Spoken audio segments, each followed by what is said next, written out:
nous allons parler de l'Église. L'Église du Christ. Parce que j'en parle souvent dans mes vidéos, mais je n'ai jamais consacré une vidéo uniquement sur ça. L'Église du Christ, le corps du Christ, l'épouse du Christ, même chose. Et nous allons déterminer en vérité la vérité de Dieu. Qu'est-ce que l'Église du Christ? Qui est l'épouse du Christ? On va lire un article chrétien, ce que les chrétiens disent par rapport à l'Église du Christ. La preuve la plus évidente nous est donnée dans la parabole des 10 vierges. En effet, Jésus nous parle de 5 vierges folles et de 5 vierges sages. Toutes attendent la venue de l'époux. Cependant, toutes n'auront pas le privilège de le rejoindre, puisque ce sont toutes des vierges.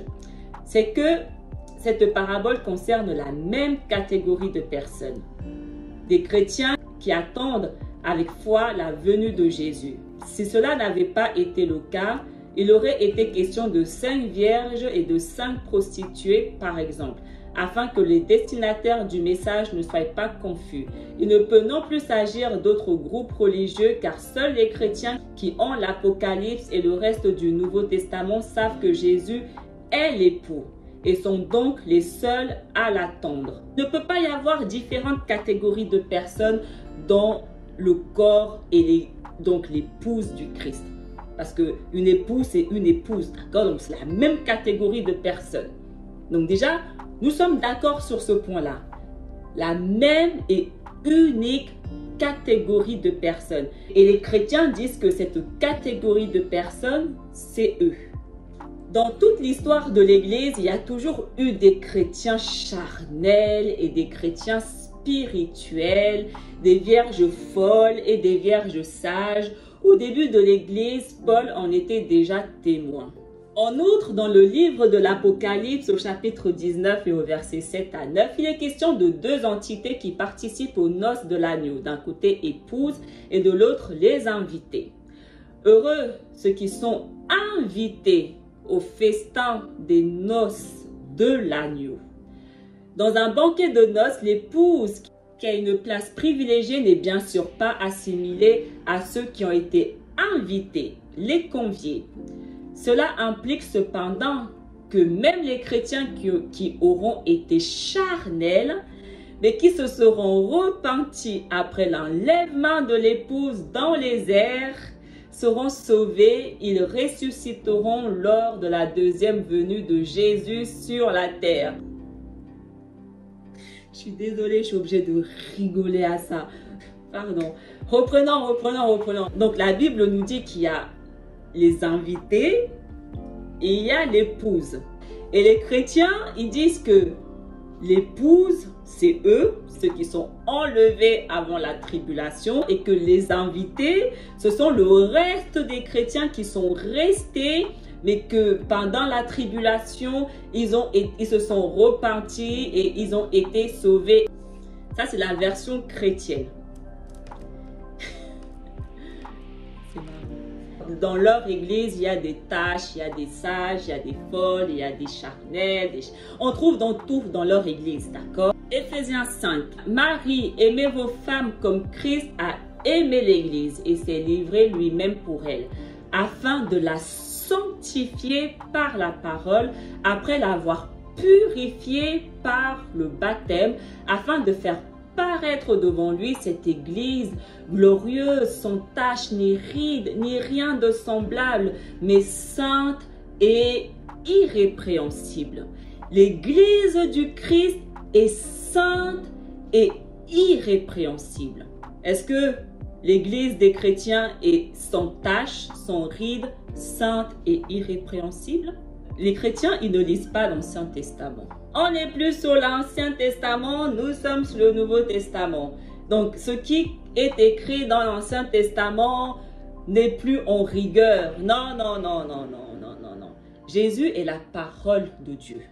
Et l'Ancien Testament, c'est la parole de Dieu. Donc, Jésus accomplit ce que Dieu a décrété. Ça, c'est un problème que les gens ont du mal à comprendre. Les chrétiens ont du mal à comprendre. Et c'est pour ça qu'ils sont autant dans l'erreur.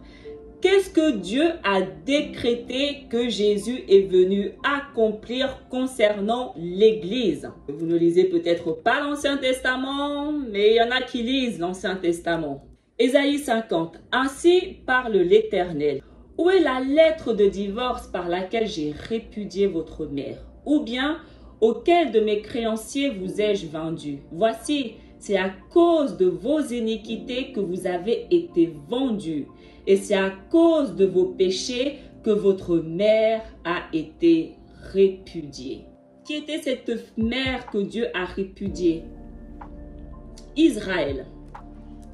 Voilà déjà l'épouse de Dieu. Israël. Ésaïe 62. On ne te nommera plus délaissé. On ne nommera plus ta terre désolation, mais on t'appellera mon plaisir en elle. Et l'on appellera ta terre épouse. Car l'Éternel met son plaisir en toi. Et ta terre aura un époux. Comme un jeune homme s'unit à une vierge, ainsi tes fils s'uniront à toi. Et comme la fiancée fait la joie de son fiancé, ainsi tu feras la joie de ton Dieu. Il faut être en accord avec la vérité de Dieu. Ce n'est pas on vient interpréter comme on a envie d'interpréter. Dieu dit qui est l'épouse. Israël. Ézéchiel 16, je passais près de toi, je te regardais et voici ton temps était là, le temps des amours. J'étendis sur toi le pan de ma robe, je couvris ta nudité et je te jurai fidélité. Je fis alliance avec toi, dit le Seigneur l'Éternel, et tu fus à moi. Je te lavai dans l'eau, je fis disparaître le sang qui était sur toi, et je t'oignis avec de l'huile, et je te donnai des vêtements brodés et une chaussure de peau teinte en bleu. Je te ceignis de fin lin et je te couvris de soie. Qu'est-ce que Jésus nous dit déjà? Qu'il a lavé et purifié son Église, afin qu'elle soit sans tache, ni rien de semblable, qu'elle soit sainte. Et Dieu, il dit, je te lavai dans l'eau. Je fis disparaître le sang qui était sur toi et je t'oignis avec de l'huile. Je te ceignis de fin lin, le vêtement de la pureté. Jérémie 2, va écrit aux oreilles de Jérusalem. Ainsi parle l'Éternel, je me souviens de ton amour lorsque tu étais jeune, de ton affection lorsque tu étais fiancé, quand tu me suivais au désert dans une terre inculte. Jérémie 3, mais comme une femme est infidèle à son amant, ainsi vous m'avez été infidèle, maison d'Israël, dit l'Éternel.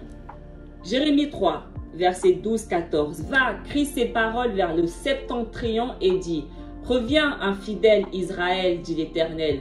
Je ne jetterai pas sur vous un regard sévère, car je suis miséricordieux, dit l'Éternel. Je ne garde pas ma colère à toujours. Reconnais seulement ton iniquité. Reconnais que tu as été infidèle à l'Éternel, ton Dieu, que tu as dirigé ça et là tes pas vers des dieux étrangers sous tout arbre vert et que tu n'as pas écouté ma voix, dit l'Éternel. Revenez, enfants rebelles, dit l'Éternel, car je suis votre maître.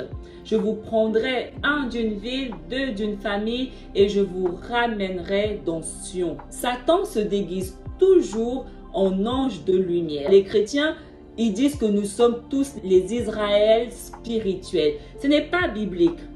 Dieu n'a jamais dit que Israël spirituel allait exister. C'est écrit absolument nulle part Israël spirituel. Dieu, il est fidèle. Dieu, il a dit, je vous pardonnerai vos iniquités, je vous ramènerai dans Sion, je vous rachèterai, je vous purifierai. Il est fidèle. Donc, quand vous commencez à venir dire que, oh, il n'y a plus d'Israël parce que maintenant nous sommes tous Israël. Non, non, non, non. Vous changez l'identité de Dieu. Et quand vous changez l'identité de Dieu, quel est maintenant le Dieu que vous servez? Parce que moi, mon Dieu, il est fidèle. Il a dit, je suis le même hier, aujourd'hui, demain. Je ne change pas. Je suis fidèle. Je suis miséricordieux. Et il a fait la promesse qu'il allait racheter Israël, qu'il allait les pardonner et qu'ils allaient dominer sur toutes les nations. Dieu est un Dieu d'ordre, d'accord? C'est-à-dire que chaque personne, chaque peuple a une fonction selon son ordre. Et Dieu a mis la nation d'Israël au-dessus de toutes les nations. Donc, on n'est pas tous au même niveau. On n'est pas tous les enfants d'Israël spirituels. Ce n'est pas la vérité de Dieu. Il faut servir le Seigneur en vérité. Il faut accepter l'ordre que Dieu a établi. Et Dieu a établi les enfants d'Israël au-dessus. Satan, il vient essayer de faire comme si les enfants d'Israël n'existent plus, ils n'ont plus d'importance, Dieu les a abandonnés. Et ça commence à me tendre ces fausses doctrines-là, je ne peux plus me les voir. Ésaïe 54, car l'Éternel te rappelle comme une femme délaissée et au cœur attristé, comme une épouse de la jeunesse qui a été répudiée, dit ton Dieu. Quelques instants, je t'avais abandonné, mais avec une grande affection, je t'accueillerai. Dans un instant de colère, je t'avais un moment dérobé ma face, mais avec un amour éternel, j'aurai compassion de toi, dit ton Rédempteur, l'Éternel. La parole de Dieu est véridique. Tout ça, il va l'accomplir. Est-ce que les chrétiens forment la nation d'Israël? Les enfants d'Israël ne sont pas chrétiens. Je répète cette phrase. Les enfants d'Israël ne sont pas chrétiens. C'est seulement les païens qui sont dans des religions. Jérémie 31. Voici les jours viennent, dit l'Éternel, où je ferai avec la maison d'Israël et la maison de Juda une alliance nouvelle. Non comme l'alliance que je traitais avec leur père le jour où je les saisis par la main pour les faire sortir du pays d'Égypte. Alliance qu'ils ont violée, quoique je fusse leur maître, dit l'Éternel. Mais voici l'alliance que je ferai avec la maison d'Israël. Après ces jours-là, dit l'Éternel, je mettrai ma loi aux deux dans d'eux. Je l'écrirai dans leur cœur et je serai leur Dieu et ils seront mon peuple. Dieu nous dit quelle est la nouvelle alliance qu'il va traiter avec les enfants d'Israël. Jésus.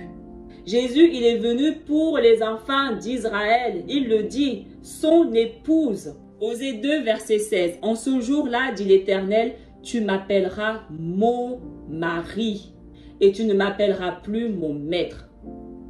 Enfant d'Israël, en ce jour, tu m'appelleras mon époux, mon mari. Je crois aussi que l'erreur que les chrétiens ils font, c'est croire que Jésus est Dieu.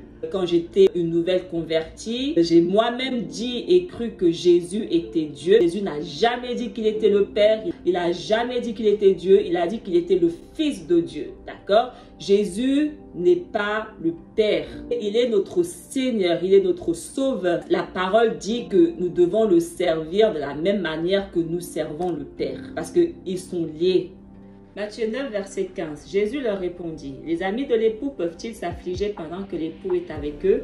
Les jours viendront où l'époux leur sera enlevé et alors ils gêneront. » Les amis de l'époux, c'était qui? C'était ses disciples. Et qui étaient ses disciples? Des enfants d'Israël. Apocalypse 19, verset 7 à 9. « Réjouissons-nous et soyons dans l'allégresse et donnons-lui gloire, car les noces de l'agneau sont venues et son épouse s'est préparée. Et il lui a été donné de se revêtir d'un fin lin éclatant pur, car le fin lin, ce sont les œuvres justes des saints. Et l'ange me dit, écris, heureux ceux qui sont appelés au festin des noces de l'agneau. Et il me dit, ces paroles sont les véritables paroles de Dieu. Apocalypse 21. Et je vis descendre du ciel de près de Dieu la ville sainte, la nouvelle Jérusalem, préparée comme une épouse qui s'est parée pour son époux. Jérusalem était préparée pour son époux. Apocalypse 22, verset 17. Et l'esprit et l'épouse disent, viens, et que celui qui entend dise, viens, et que celui qui a soif vienne, que celui qui veut prenne de l'eau de vie gratuitement. L'esprit et l'épouse disent aux autres personnes de venir. Jésus et les enfants d'Israël invitent le reste à venir. Donc les conviés, les invités, ce sont les païens. Dieu, il dit que l'épouse du Christ, son épouse, ce sont les enfants d'Israël. Mais les chrétiens, ils disent que l'épouse du Christ, ce sont les païens. Les chrétiens, mettez-vous en accord avec la parole de Dieu, parce que pour le moment, ce n'est pas le cas. Et toutes les personnes qui ne sont pas en accord avec la vérité de Dieu, qui ne sont pas dans le temple de Dieu, vont tous expirer. C'est pas moi qui le dis, c'est Dieu lui-même qui le dit. Je vous encourage vraiment à aller lire l'Ancien Testament que vous négligez comme jamais là, la Torah de Dieu là. Je vous encourage vraiment à aller la lire parce que c'est la parole de Dieu. Le Nouveau Testament, Jésus est l'accomplissement.